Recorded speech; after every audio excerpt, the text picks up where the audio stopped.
Hello everyone, ఈరోజు మనం చెప్పుకోబోతున్నటువంటి concept name వచ్చి equilibrium price under perfect competition. సంపూర్ణ పోటీ మార్కెట్లో సమతౌల్య ధర అనేది ఏ విధంగా నిర్ణయించబడుతుంది, ఏ రెండు ఫోర్సుల ద్వారా ఈక్విలిబ్రియం ప్రైస్ అనేది డిసైడ్ చేయబడుతుంది అనేది మనం ఈ వీడియోలో చూద్దాం. సో ఇక్కడ ఇన్ ఎనీ మార్కెట్, ఏ మార్కెట్లోనైనా దేర్ ఆర్ టూ పార్టీస్. అవేంటి అంటే టూ పార్టీస్ అనేవి which bargaining in a market. ప్రతి మార్కెట్లో కూడా వస్తువుకు సంబంధించినటువంటి బార్గెనింగ్ చేసే విషయంలో టూ పార్టీస్ ఉంటాయి. ఆ టూ పార్టీస్ ఏంటి అంటే ఒకటి బయ్యర్స్, రెండవది సెల్లర్స్. సో బయ్యర్స్ మీన్స్ ఎవరైతే వస్తువుని కొంటున్నారో, పర్చేస్ చేసేటటువంటి వారిని బయ్యర్స్ అంటాము, అమ్మే వారిని సెల్లర్స్ అని చెప్పి పిలుస్తాం. సో సెల్లర్స్ అండ్ బయ్యర్స్, ఈ టూ పార్టీస్ అనేవి రెండు కలిపి it is only when they are agree a commodity can be sold at a certain price.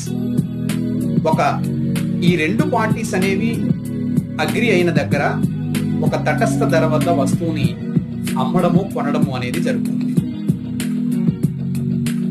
So ఇక్కడ ఈ టూ పార్టీస్ ని ఏమని చెప్పి పిలుస్తాము మనము అంటే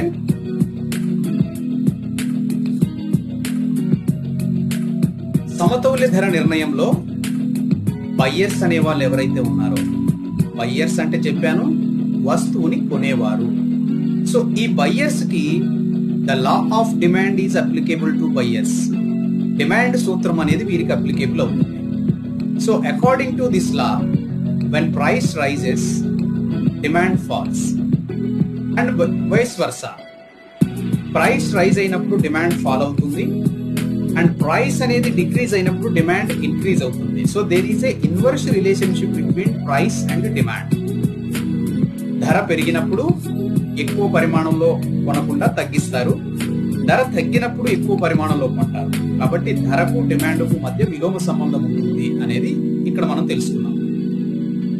అలాగే సప్లై సైడ్, సెల్లర్స్కి వచ్చే వరకు ఎవరైతే వస్తువుని అమ్ముతున్నారో, సో వెన్ ఈక్విలిబ్రియం ప్రైస్ అనేది తెలుసుకునే ముందు మనం లా of supply applies on the supply side. ఎవరైతే వస్తువుని సేల్ చేస్తున్నారో, అమ్మకందారులు కాకుండా కొనుగోలుదారులు. ఇంతకుముందు మనం కొనుగోలుదారుల గురించి చూసాము, వాళ్ళనే బయ్యర్స్ అన్న. ఇక్కడ వస్తువును అమ్మే వారిని వస్తువును సప్లై చేసేవాళ్ళు లేదా సెల్లర్స్ అని చెప్పి పిలుస్తున్నారు.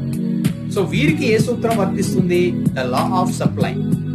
ఈ సూత్రం ప్రకారము this law states that supply increases with the rise in price. ఎప్పుడైతే ప్రైస్ రైజ్ అవుతుందో supply also price. So and decreases with the fall in price. ఎప్పుడైతే ప్రైస్ ఫాల్ అవుతుందో సప్లై కూడా తగ్గుతుంది. So there is a positive relationship between price and supply. ధరకు సప్లైకు ఒక ధనాత్మకమైన సంబంధం ఉంటుంది. ధర పెరిగితే సప్లై పెరుగుతుంది, ధర తగ్గితే సప్లై అనేది తగ్గుతుంది. సో దీన్ని మనం ఒక టేబుల్ రూపంలో పరిశీలిద్దాం. అయితే టేబుల్ ను చూడడానికంటే ముందు ఈ ఈక్విలిబ్రియం ప్రైస్ అనేది ఎలా డిసైడ్ చేయబడుతుంది అంటే, price is determined at a point where these two forces are equal.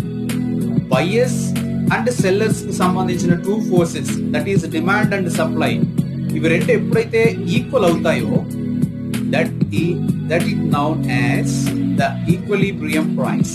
సమతౌల్య ధర అనేది నిర్ణయించబడుతుంది.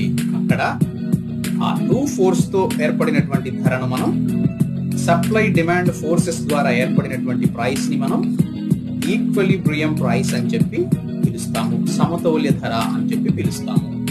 సో ఇప్పుడు ఒకసారి టేబుల్ ను పరిశీలిద్దాం.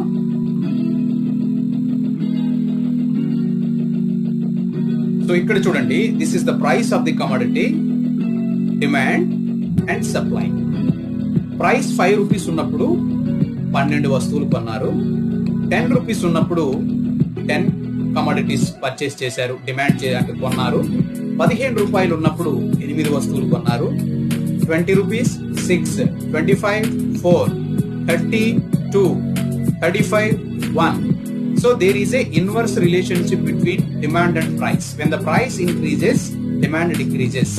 So when the price decreases 35 to 30, 30 to 25, 25 to 20. So when the price decreases, demand will increase. So there is a inverse relationship. ఇక్కడ ధర తగ్గితే డిమాండ్ అనేది ధర తగ్గింది అనుకోండి డిమాండ్ పెరుగుతుంది. సో ధర పెరిగితే డిమాండ్ అనేది తగ్గింది.